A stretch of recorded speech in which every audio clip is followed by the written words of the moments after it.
지난 설교에서 다뤘던 본문은 4절이었습니다. 4절 말씀을 통해서 우리는 한 가지 진리를 발견했었습니다. 모든 사람이 예수님에 대해 오해할 수밖에 없다라는 것이었습니다.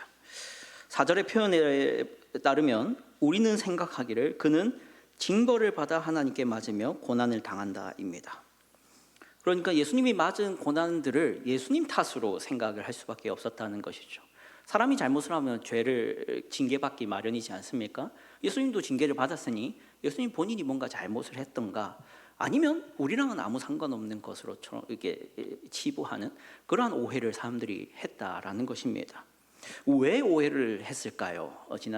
지난번에 말씀드렸다시피 오해를 한 이유는 하나님이 우리를 구원하는 방식을 모르기 때문입니다. 하나님이 우리를 어떤 방식으로 구원하기를 정하셨는지를 모르기 때문에 그러했다라는 것입니다. 4절의 표현을 보시면 우리의 질고를 지고 우리의 슬픔을 당하는 것입니다. 그러니까 대속적 구원 방식을 모르니까 사람들이 예수님의 고난을 그저 그의 잘못으로 당하는 것이지 나 때문에 당하는 것이라는 이해를 못하는 그런 오해를 했다라고 말씀드렸습니다. 사람들은 그렇습니다. 하나님이 우리를 어떻게 구원하려 하시는지를 모릅니다. 그래서 예수님이 당하는 고난의 의미를 모르는 것이죠. 그래서 우리 모두가 처음에는 예수님을 오해했습니다. 호세아서 4장 6절에 보시면 하나님께서는 이러한 문제를 한탄하십니다. 함께 읽어보겠습니다. 시작. 내 백성이 망하는도다. 네가 지식을 버렸으니 나도 너를 버려 내 제사장이 되지 못하게 할 것이요 내가 내 하나님 율법을 잊었으니 나도. 아멘. 지식이 없어서 망한다라고 합니다. 그러니까 무슨 지식일까요? 하나님이 율법을 통해서 주신 지식이 있습니다. 무엇이냐면 제사를 통해서 죄를 해결하듯이 내가 나중에 내 아들 예수 그리스도를 제물로 해서 너희의 죄를 대신 속할 것이다 라는 지식, 그게 율법에 명확하게 나와 있습니다. 아브라함에게 뭘 바치라고 하시죠? 이삭을 바치라. 하나님은 예수님을 바칩니다. 그래서 우리를 용서하는 것을 말씀해 오셨습니다. 그런데 사람들이 이거를 지식을 어떻게 했다고요? 없다라고 합니다. 왜? 율법을 잊어서입니다.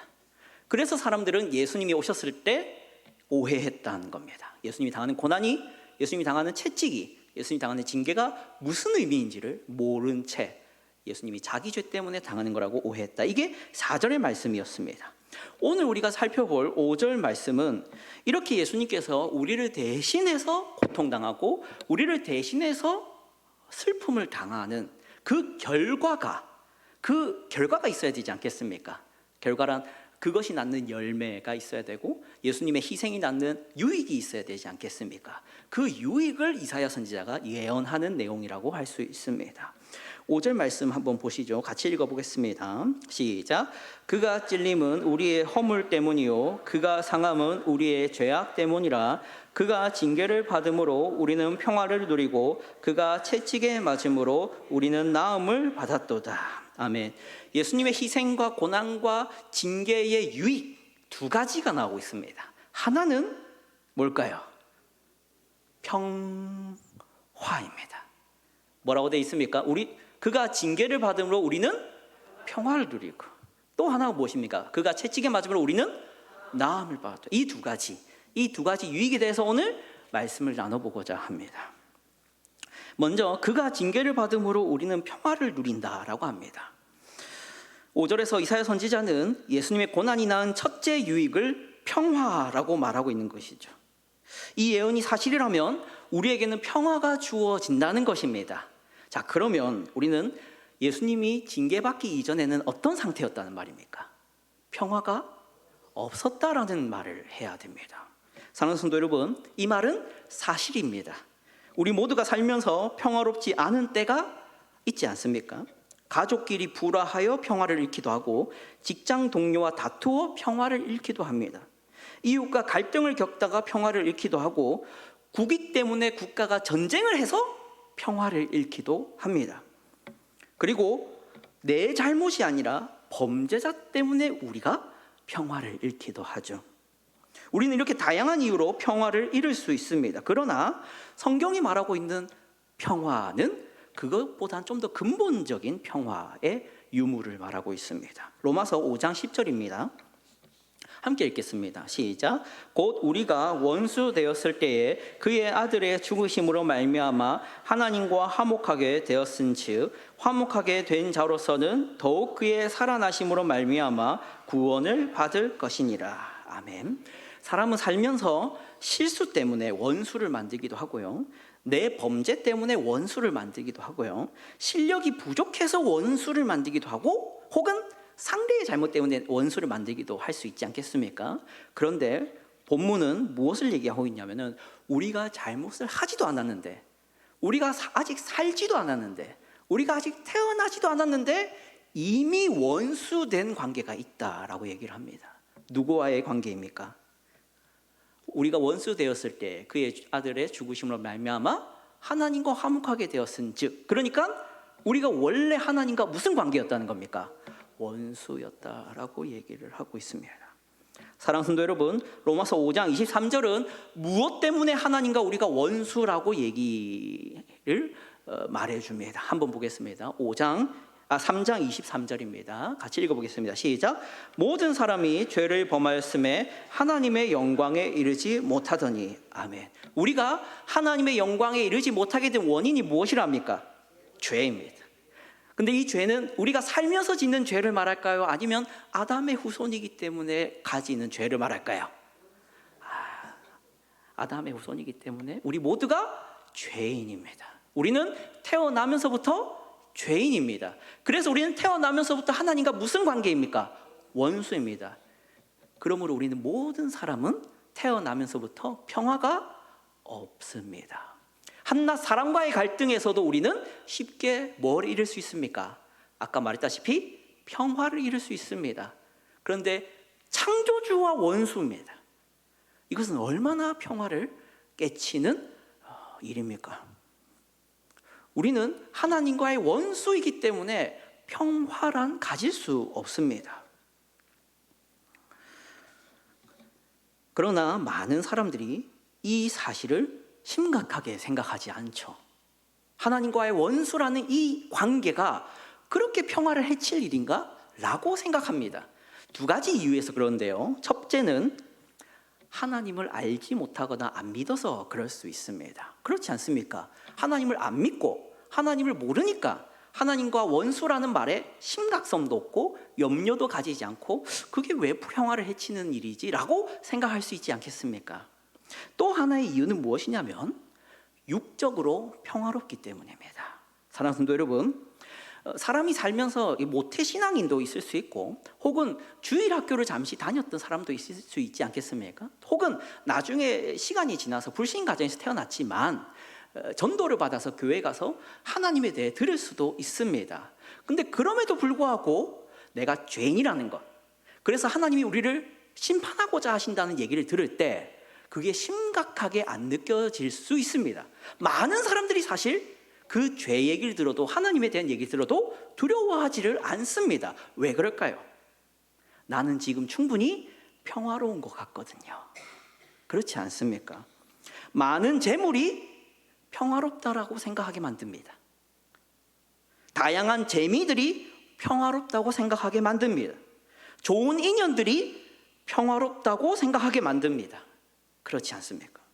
세상 사람들 모두가 그렇습니다. 내가 건강하고 우리 가족이 건강하고 사업이 잘 되고 나의 자녀가 잘 되고 하면 평화롭다라고 생각하기가 쉽습니다. 그러나 이것은 거짓이죠. 이렇게 말씀드리겠습니다.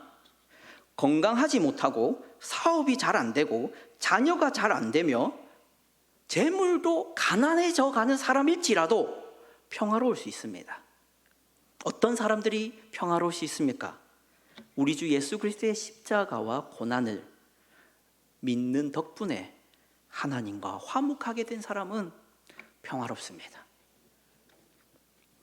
하나님과 화목하게 된 사람은 반드시 평화롭습니다. 그리고 그 평화는 무엇으로도 깰 수 없는 평화입니다. 질병도 갈등도 가난함도 제거할 수 없는 평화가 하나님과의 화목하게 된 자에게 있습니다. 어째서 그렇습니까? 로마서 5장 10절을 보십시오. 함께 읽겠습니다. 시작. 곧 우리가 원수 되었을 때에 그의 아들의 죽으심으로 말미암아 하나님과 화목하게 되었은즉 화목하게 된 자로서는 더욱 주의 살아나심으로 말미암아 구원을 받을 것이니라. 아멘. 화목하게 된 자로서는 더욱 그의 살아나심으로 말미암아 구원을 받을 것이니라.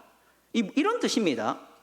우리가 원수 되었을 때는 하나님이 널 보호할 생각도 없었고 하나님이 너에게 애정도 관심도 가질 수 없었고 너를 구원할 생각도 안 하셨겠지만 예수 그리스도의 너를 대신한 죽음과 고난 덕분에 하나님이 이제 너와 화목하게 되었지 않느냐? 그렇다면 이제는 너희는 반드시 구원을 받을 것이다. 화목하게 된 하나님이 너를 이제는 사랑하기 시작했기 때문이지 입니다. 로마서 8장 36절 39절에 이렇게 말합니다. 함께 읽겠습니다. 시작. 기록된 바 우리가 종일 주를 위하여 죽임을 당하게 되며 도살당할 양같이 여김을 받았나이다 함과 같으니라. 그러나 이 모든 일에 우리를 사랑하시는 이로 말미암아 우리가 넉넉히 이기느니라. 내가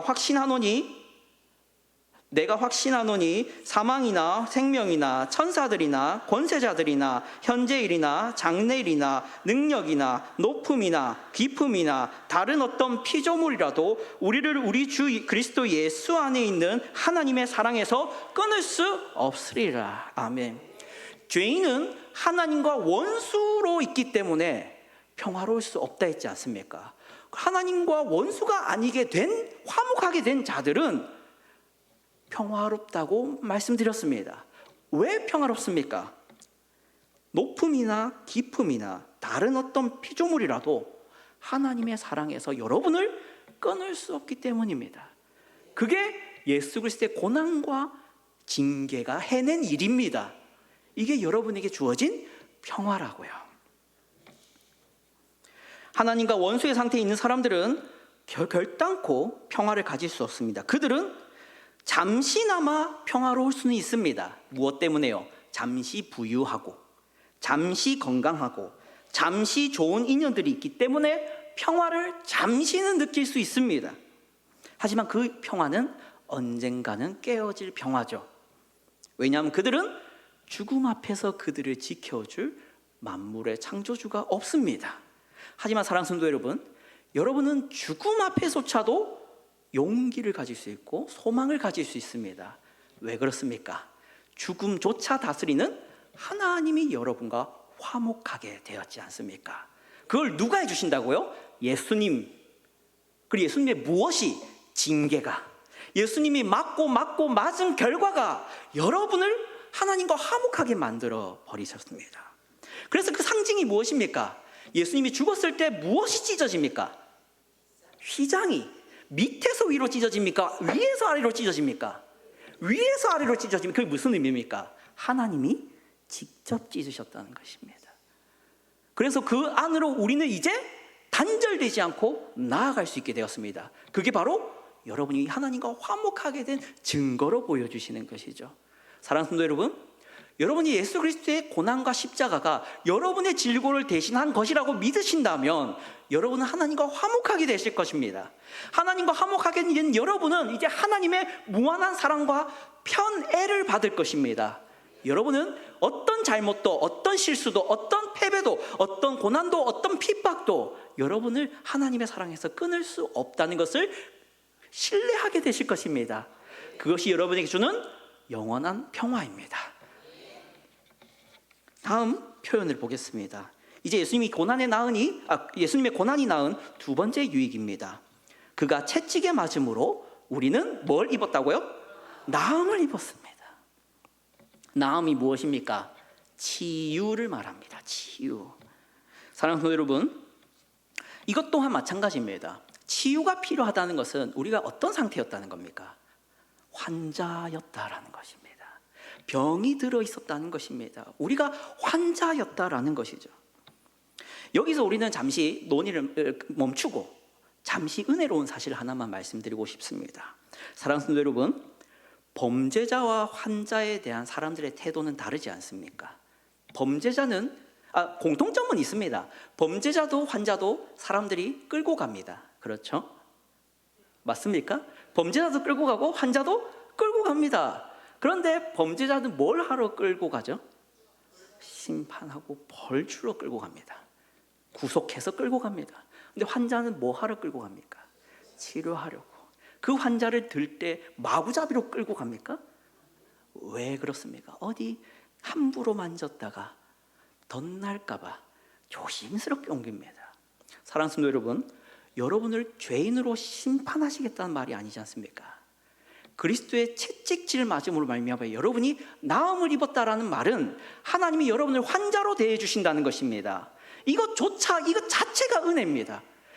우리는 원래 범죄자이고 죄인입니다. 하나님이 우리를 심판으로 대해서도 무방합니다. 하지만 여러분에 대해서만큼은 하나님이 환자로 대해 주시겠다는 것입니다. 그런데 사랑하는 성도 여러분, 정말 안타까운 현실이 있죠. 어떤 사람들 중에는 당신이 환자다라는 말조차 불쾌해하는 사람들이 있습니다. 여러분들이 그 노방 전도를 하든 아니면 가족에게 관계 전도를 하든 복음을 전할 것이지 않습니까? 근데 우리 중에 누구도 이런 식으로 전하지는 않을 것입니다. 당신은 죄인입니다. 그러므로 당신은 목 씻고 가만히 계십시오. 하나님이 와서 단칼에 사망하게 하실 것입니다. 이렇게 복음 전하는 사람 없지 않습니까? 될 수 있으면 그분의 기분이 안 좋게 하지 않으려고 최선을 다해서 언어를 이렇게 좋게 하지 않습니까? 그래서 당신에게는 하나님의 사랑이 필요합니다. 당신은 질병이 있습니다. 당신은 그 질병을 치유받아야 됩니다. 우리 주님은 의사이십니다. 그러니까 제발 치유받기를 간절히 소망하니 교회로 나오십시오. 이렇게 전도하지 않습니까? 그런데 그조차도 사람들은 기분 나빠합니다. 내가 치료가 필요하다고? 내가 환자라고? 내게 문제가 있다고? 불쾌하다라고 생각합니다. 왜 그럴까요? 다양한 이유가 있겠지만 첫 번째는 세상적인 이유가 있고요. 두 번째는 종교적인 이유가 있습니다. 세상적인 이유에는 이런 식입니다. 나는 부유해. 나는 대한민국 헌법을 잘 지켜. 나는 신호등이 빨간불일 땐 절대 건너지 않아. 나는 대한민국의 법규, 교통법규든 경제법이든 아니면은 뭐 세금 이것도 난 잘 내고 있어. 그러니 나는 법을 잘 지키고 있어. 그런 내가 죄인이라고 치유가 필요하다고 하는 식으로 불쾌해하는 것이죠. 근데 다른 한편에 또 다른 교묘한 이유가 있는데요. 종교적인 이유로 죄인이라는 말을 듣기 싫어하는 사람들도 있습니다. 종교적인 이유는 어떤 것입니까? 간단하게 말씀드리겠습니다. 시간이 없어서. 여러분 탕자의 비유 잘 아실 겁니다. 탕자의 비유는 사실 잃어버린 둘째 아들 때문에 내신 게 아니라 첫째 아들 때문에 내신 것입니다. 첫째 아들이 어떤 행동을 합니까? 누가복음 15장 28절부터 30절 말씀입니다. 함께 읽어보겠습니다. 시작. 그가 노하여 들어가고자 하지 아니하거늘 아버지가 나와서 권한대 아버지께 대답하여 이르되 내가 여러 해 아버지를 섬겨 명을 어김이 없거늘 내게는 염소 새끼라도 주어 나와 내 벗으로 즐기게 하신 일이 없더니 여기까지만 읽도록 하겠습니다. 여기 노란 줄로 제가 적어놨지 않습니까? 첫째 아들이 화가 났습니다. 그가 노했습니다. 그런데 들어가지 않으려 하죠. 어디에 들어가지 않으려 했던 겁니까? 둘째 아들이 돌아왔으니까 아버지가 잔치를 열었습니다. 그런데 아들이 안 들어가려고 하죠. 아들이 돌아왔습니다. 잃어버렸던 아들이 되찾아졌습니다. 그래서 아버지가 잔치를 열었습니다. 그런데 첫째 아들은 안 들어가려 하는 거죠. 무엇이 화가 나서 그럴까요? 그게 29절에 나와 있습니다. 내가 여러 해 아버지를 섬겨 명을 어김이 없거늘 내게는 염소 새끼라도 주어 나와 벗으로 즐기게 하신 일이 없더니라는 것입니다. 그러니까 첫째 아들이 잔치에 들어가지 않는 이유는 내가 아버지의 명을 어김이 없어서 안 들어가려 한다는 것입니다. 이게 무슨 말이냐면요, 나는 한 번도 아버지의 말을 어긴 적이 없고 최선을 다해서 순종했는데 나는 이렇게 잔치를 베풀지 않았으면서 둘째 아들은 맨날 순종하지 않고 아버지 떠나서 흥청망청 살다가 돌아왔는데 은혜를 베푸시네요. 그게 불쾌해서 안 들어갈랍니다. 사랑하는 여러분, 우리가 순종을 하는 것, 기도를 많이 하는 것, 예배를 열심히 드리는 것, 흠 없는 것, 율법으로는 아주 성숙하게 살아가고 있는 것, 좋은 것입니다. 그러나 그래서 아버지의 잔치에 들어가지 않을 수 있다는 것입니다. 왜 그렇습니까? 아버지가 죄인에게 은혜 베푸는 게 불편합니다. 아버지가 저 둘째 아들을 위해서 잔치 베풀어 주는 게 불편합니다. 순종하지 않고 기도하지 않고 예배드리지 않고 열심히 살지 않고 말씀대로 살지 않고 헌신하지 않는 사람들이 구원받는 게 불편합니다. 그래서 아버지의 잔치에 들어가지 않습니다. 사랑하는 성도 여러분, 이러한 사람들의 문제는 이것입니다. 내가 죄인이란 말이 불편합니다. 내가 환자라는 말을 불편해합니다. 이런 이유들로 불편한 사람도 있다라고 말씀드리고 싶습니다. 자, 그러면 이제 마무리하겠습니다. 우리 모두는 치료가 필요한 환자가 맞습니다. 다리 환자는 걷고 싶어도 어떻게 하지 못합니까? 걷지 못합니다. 눈 환자는 잘 보고 싶어도 잘 보지 못합니다. 마찬가지입니다. 우리는 영적으로 환자입니다. 하나님을 보고 싶고 하나님의 뜻을 행하고 싶어도 행할 수가 없습니다. 하나님을 사랑하고 싶어도 사랑할 수가 없습니다. 왜요? 환자이기 때문입니다. 그래서 우리 주님이 치유하시는 일이 필요하다라고 말하고 있는 것이죠. 이 사회를 보십시오. 과거보다 발전된 정치가 있고 발전된 기술이 있습니다. 발전된 경제 시스템이 있고 발전된 사법제도가 있습니다. 그런데 문제는 반복되고 계속합니다. 왜 그럴까요? 사회가 바뀌고 기술이 바뀌어도 누가 안 바뀌고 있죠? 사람들이 안 바뀌고 있습니다. 원인이 뭐라는 것입니까? 기술이 원인이 아니라 사회 제도가 문제가 아니라 사람이 환자이기 때문에 이 사회가 정의와 공의를 행하지 못하는 것입니다. 예수님은 우리의 최고의 약입니다. 예수님의 고난과 예수님의 채찍질 맞음은 여러분을 치유하는 양약입니다. 약도 효과가 좋은 약이 있고 안 좋은 약이 있지 않습니까?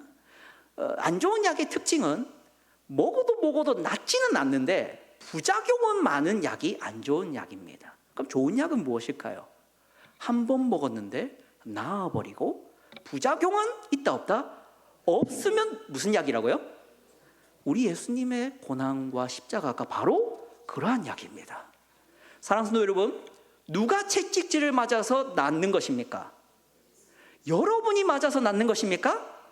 부작용은 없는 약입니다. 하나님께서 여러분을 때리고 여러분에게 순종을 요구하고 여러분에게 제물을 요구하고 여러분에게 많은 헌금을 요구해서 낫게 하시겠다는 것입니까? 아닙니다. 여러분에게는 어떤 부작용도 주지 않는 약입니다. 누가 맞는 약이기 때문입니까? 여러분이 아닌 예수님만 맞으면 되는 약입니다. 그래서 이 약은 부작용이 없는 완전하고 효과적인 약입니다. 이 예수님을 먹으십시오. 이 예수님을 믿음으로 드십시오. 그랬을 때 여러분은 반드시 어떤 부작용도 겪지 않고 이 좋은 효과를 누리게 될 것입니다. 그래야 여러분이 이전에는 하나님을 사랑할 수도 없고 하나님께 순종할 수도 없었지만 이제는 순종하고 사랑할 수 있는 사람이 될 것입니다. 기도하겠습니다. 하나님 아버지 감사합니다. 이 시간 함께 모여서